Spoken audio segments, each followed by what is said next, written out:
Hello everybody, this is the Unit 4 Foundation video for Child Guidance.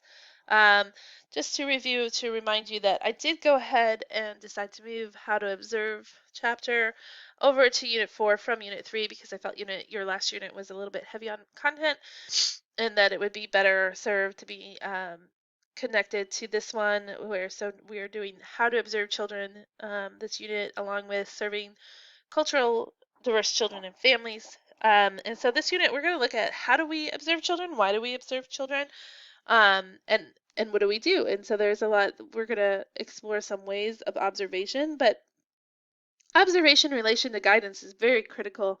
When we are able to observe children, we are able to figure out kind of what's their motivation, what there's the desire, what are they trying to gain from behaviors.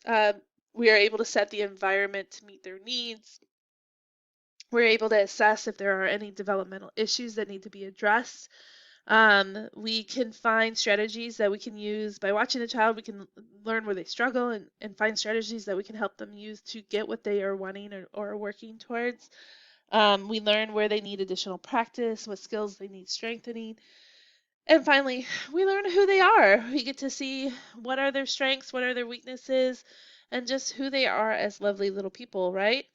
So, in addition to that, in addition to the observation aspects of how we observe and why we observe, we are going to take a look at culture. So, culture is anyone's beliefs and patterns and behaviors that are passed on through their family, from their parents to the child, or grandparents to the child, and those are your cultural beliefs. So, you don't have to have a set identified culture. Culture is whatever environment and belief system the child is growing up in. Um, so they are, when we are looking at children, they're best understood through their social and cultural context of their family and their community. Why? Because this is where they're learning everything that they're experiencing. And so when a child comes to us with a skill that we think they should have, but they don't have, if they've never had that exposure to that skill, they can't really be expected or blamed for not having that skill.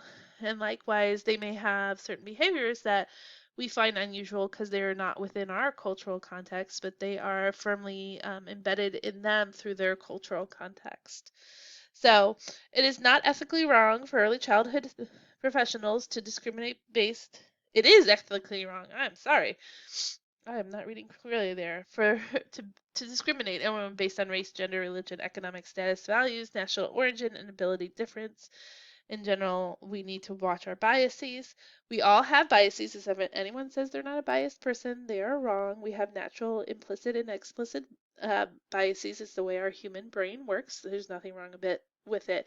It's when we actively act on our biases that to discriminate or to show prejudice towards a group that kind of starts to become an issue. Um, the foundation video will go here.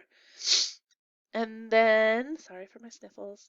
Um, then we have the PowerPoints for 4 and 5. Plus, I went ahead and attached an additional Observing Young Children PowerPoint that a friend of mine and myself have helped to kind of develop.